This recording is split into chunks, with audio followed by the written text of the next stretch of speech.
Good evening, parents. Today I'm going to introduce the Primary 1 admission 2024 for parents of non-Chinese speaking children. So first of all, I'm going to briefly introduce what we will cover today. The first one is the types of primary schools and how to get admitted through the Primary 1 admission system. Secondly, we are going to talk about the education support for non-Chinese speaking students. To start with, there are 4 different types of primary schools in Hong Kong. The first one is the government primary schools, and the second one is the aided primary schools. The third is the direct subsidy scheme primary schools, and the last one is private primary schools. I'm going to group government and aided primary schools in one category because no school fees will be charged for these schools. And these schools are allocated, the school places are allocated under the POA system. That means the Primary 1 admission system. Next, I'm going to talk about a direct subsidy scheme primary schools, as well as the private primary schools and international schools. For those schools, school fees will be charged. These schools are not under the Primary 1 admission system, and the parents need to apply to them directly. Okay, next one, I'm going to talk about how to get admitted through the Primary 1 admission system. To begin with, I want to go through the eligibility of the children concerned. In order to join Primary 1 admission 2024, the applicant child must reach the age of 5 years and 8 months when he or she is enrolled in Primary 1 in September 2024. So he or she must be born on or before the 31st of December 2018.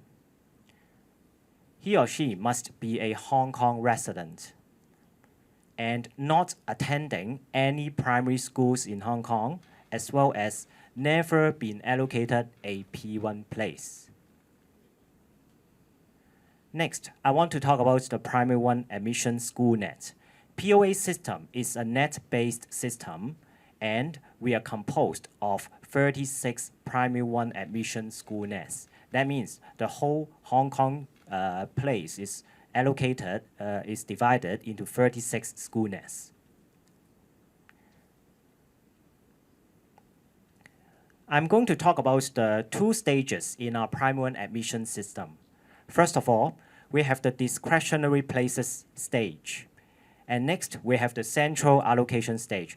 Both stages will take up 50% of each school's Primary 1 places.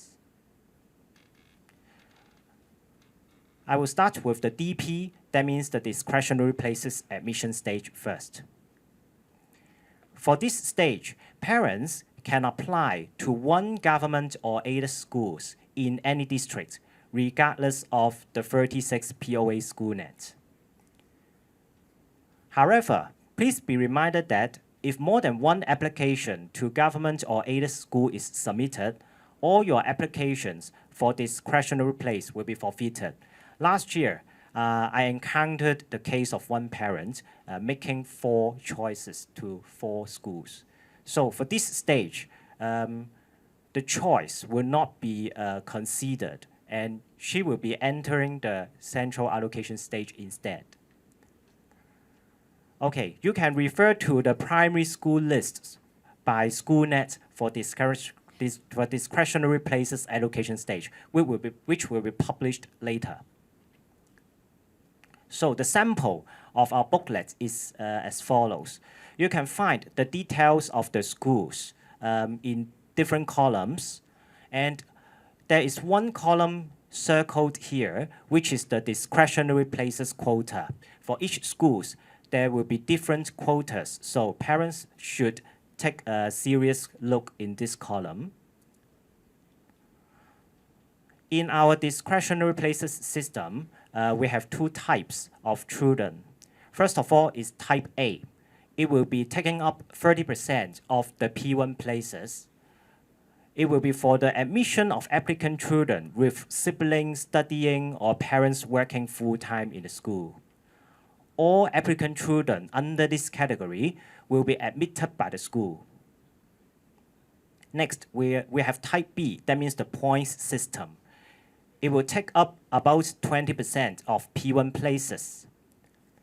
If the number of applicants for type B received by a school exceeds the quota, the school should admit the applicant children according to the points system. So I also mentioned this as a points system for type B. So the points system is listed here for your reference. I think the text will be a little bit small, so I will go through one by one. For the first part, it will be parents teaching or working full-time in the kindergarten or secondary section if it is of the same registered address of the primary schools. That means the primary schools and the secondary school, they are attaching together with the same registered address. For this point item, we will allocate 20 points for this one. The second one is siblings study in the secondary section if it is of the same registered address as the primary school. Again, this will be 20 points. And the third one will be the parents being a school manager of the primary school. This also is a 20-point item. For the fourth one, it is parent or sibling being a graduate of the primary school, and it is a 10-point item. Finally, for the first part 1 to 5, it will be the firstborn child of the family. It is a 5-point item. You can claim only one of the relationships from 1 to 5. So in some cases, maybe more than one of the point items fit your child's condition, and you can choose whichever the score is, the point is higher. For the sixth item and the seventh item, the sixth one is the same religious affiliation as the sponsoring body which operates the primary school. And the seventh is the parents being a member of the same organization which sponsors the operation of the primary schools. Of course, you need to go to the school for the definition of these two items. For items 6 and 7, you can also claim one of them. Finally, there is one item that you don't need to check the boxes, which is the right age point. If your child is ranging from 5 years and 8 months to 7 years old in the coming September, your child will be also entitled to 10 points. Okay, after going through the points system, I want to go through some timeline.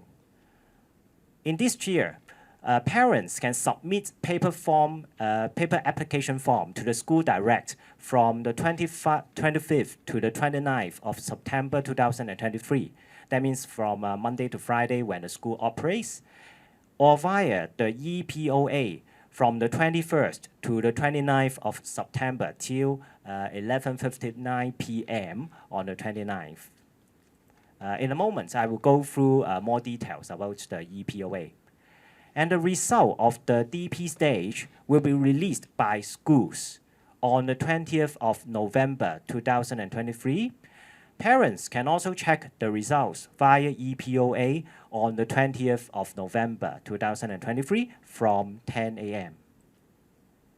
The registration with the allocated schools will be on the 22nd or the 23rd of November 2023. In case parents cannot register their children with the school within the specified period and time, they will be deemed to have given up the school places allocated. So for these 2 days, if your child is accepted by the school according to the points system, you need to go and register. Okay, when returning the completed application form or submission of electronic application form, you need to bring along some documents. For the first one, it is only for paper application form.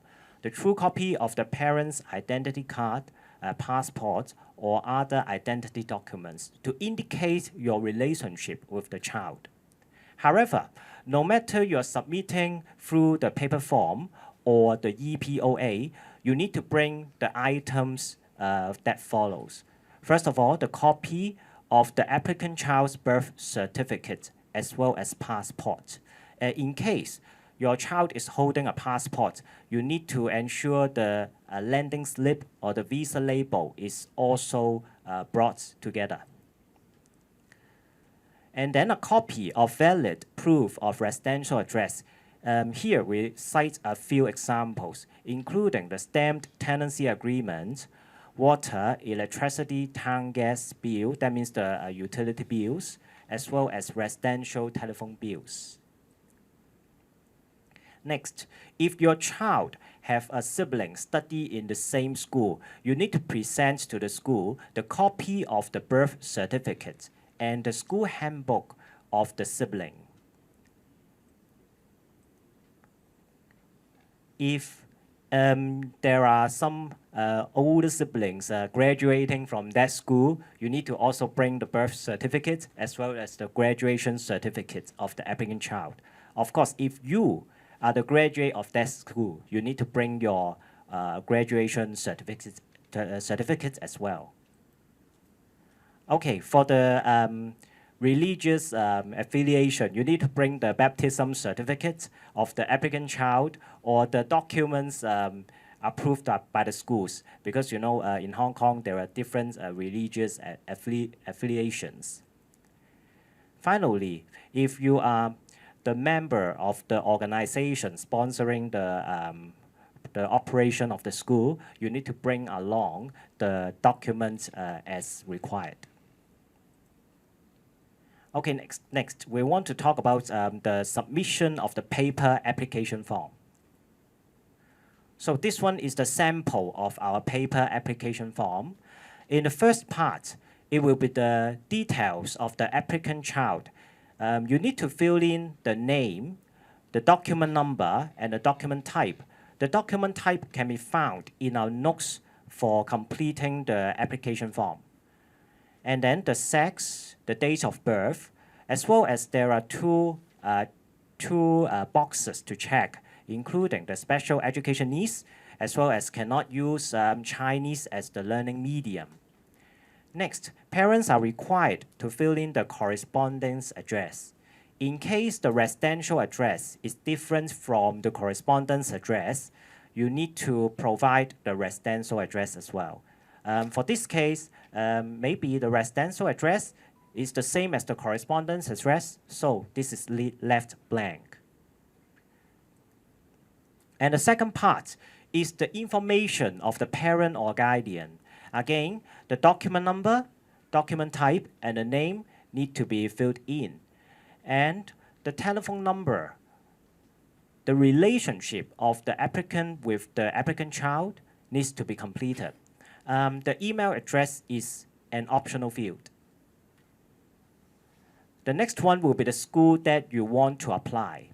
You need to fill in the name as well as the points system. The items that you want to claim, maybe it will be the type A. That means the sibling is studying in the same school or parents is working in the same school, or the points item. We divided points item 1 to 5 in one group, and then the other group will be points system, point item 6 and 7.